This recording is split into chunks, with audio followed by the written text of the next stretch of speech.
जंगल के दरमियान एक छुपी हुई झोंपड़ी थी, जहां एक चिड़चिड़ी बैवा रहती थी, जिसकी 2 बेटियां थीं।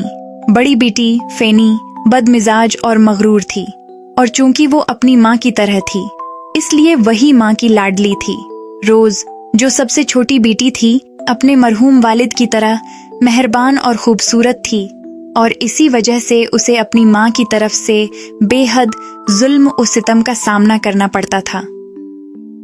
एक दिन माँ ने रोज से कहा कि वो जंगल जाकर कुएं से पानी भर कर लाए। रोज ने फौरन बाल्टी उठाई और जंगल की तरफ चल दी। जंगल में पहुंचकर वो कुएं के किनारे झुककर पानी भरने लगी। ठंडे पानी की छींटें उसके हाथों पर पड़ रही थीं, मगर उसे मालूम न था कि करीब ही एक बूढ़ी औरत उसके पास खड़ी उसे देख रही थी। बूढ़ी औरत ने खनखारते हुए कहा, सुनो लड़की, मैं बहुत प्यासी हूँ, क्या तुम मुझे पानी पिला सकती हो? रोज ने चौंक कर बूढ़ी औरत की तरफ देखा। बुढ़िया तो कमजोर लग रही थी, मगर उसकी आंखों में एक अजीब सी चमक थी। रोज को याद आया कि माँ उसका इंतजार कर रही होगी।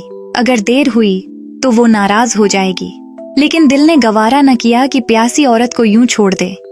कोई बात नहीं, मैं आपको पानी पिला देती हूँ, रोज ने मुस्कुरा कर कहा, और जग में पानी भरकर बूढ़ी औरत को दे दिया। बूढ़ी औरत ने जी भरकर पानी पिया और फिर मुस्कुराते हुए बोली, बेटी, तुम्हारी नेकी का बदला मैं दुआ से दूंगी। आज के बाद जब भी तुम बोलोगी, तुम्हारे मुंह से कीमती जवाहरात बरसेंगे। ये कहकर वो पुरस्कार बूढ़ी औरत वहां से चली गई। रोज हैरान थी, मगर ज्यादा सोचे बगैर उसने दोबारा पानी भरा और घर की तरफ रवाना हो गई।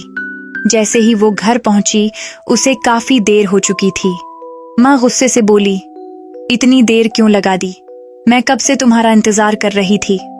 रोज ने परेशानी में सारा वाकया बयान करना शुरू किया, और जैसे ही उसके होंठ हिले, कीमती जवाहरात नीचे गिरने लगे, चमकते हुए हीरे, लाल और नीलम। माँ हैरत से आंखें झपकने लगी। उसका गुस्सा पल भर में खुशी में बदल गया। माँ की आंखों में लालच चमकने लगी। ये फायदा तो फैनी को भी मिलना चाहिए। चुनांचा माँ ने बड़ी बेटी फैनी को पानी का बर्तन पकड़ाया और ताकीद की, जंगल जाओ, कुएं से पानी भरो, और अगर वही बूढ़ी औरत नजर आए तो उससे अच्छा बर्ताव करना। फैनी ने अपनी माँ की बात सर हिलाकर मान ली, मगर उसके चेहरे पर नरमी या हमदर्दी का कोई निशान न था। फैनी जंगल में पहुंची और कुएं पर झुककर पानी भरने लगी। उसके दिल में कोई नरमी न थी, वो बस जल्दी से काम खत्म करके घर लौटना चाहती थी। अचानक वही बूढ़ी औरत वहां नमूदार हुई। उसकी झुर्रियों भरी आंखों में वही चमक थी। बेटी, मैं बहुत प्यासी हूँ, क्या तुम मुझे थोड़ा सा पानी पिला सकती हो? बूढ़िया ने नहीफ आवाज में कहा। फैनी ने बीजारी से उसे घूरा और बेरुखी से बोली, अगर प्यासी हो तो खुद कुएं से पानी निकाल लो, मेरे पास तुम्हारी खिदमत के लिए वक्त नहीं। ये कहकर वो गुस्से से पानी का बर्तन उठाकर वहां से चल दी, जिस पर बूढ़ी औरत गुस्से में आ गई और उसे बद्दुआ देने लगी। ए मगरूर लड़की, तुम्हारी संगदिली का ये सिला है कि जब भी तुम बोलोगी, तुम्हारे मुंह से बदसूरत मेंढक गिरेंगे। ये बुढ़िया असल में एक परी थी, जो लोगों का ज़र्फ आजमाती थी।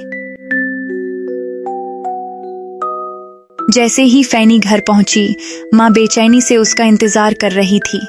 कहाँ रह गई थी इतनी देर? माँ ने झुंझुला कर पूछा। फैनी ने गुरूर से सर उठाया और बोलना शुरू किया, मैं तो बस। मगर जैसे ही उसने मुंह खोला, बदसूरत मेंढक उसके होंठों से गिरने लगे। वो जमीन पर उछलने लगे। घर में अफरातफरी मच गई। माँ ने खौफ और हैरत से चीख मारी, ये क्या मुसीबत है? माँ ने गुस्से से कहा, ये सब जरूर रोज की वजह से हुआ है। माँ ने गुस्से में आकर रोज को बुला लिया और चीखते हुए बोली, ये सब तेरी वजह से हुआ। जा, मेरे घर से निकल जा, मैं तुझे मजीद यहाँ नहीं रख सकती। मासूम रोज हैरान रह गई, मगर उसने कोई बहस न की।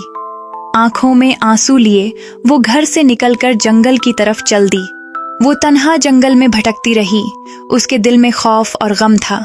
शाम के वक्त जब जंगल की रोशनी सुनहरी होने लगी, उसे एक घुड़सवार नजर आया। वो कोई आम आदमी न था, बल्कि एक शहजादा था, जिसकी आंखों में नरमी और हैरत थी। तुम यहाँ अकेली क्या कर रही हो? शहजादे ने घोड़े से उतरकर नरमी से पूछा। रोज ने आहिस्ता से अपनी कहानी सुनानी शुरू की और जैसे ही उसके लब हिले, चमकते हुए हीरे, जवाहरात और नीलम जमीन पर बरसने लगे।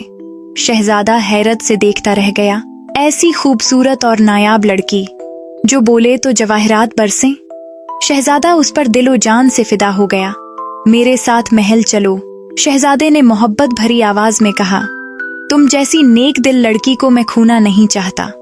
रोज ने मुस्कुराकर सर हिलाया और शहजादा उसे अपने साथ महल ले गया और फिर एक शानदार जश्न के साथ दोनों की शादी हुई।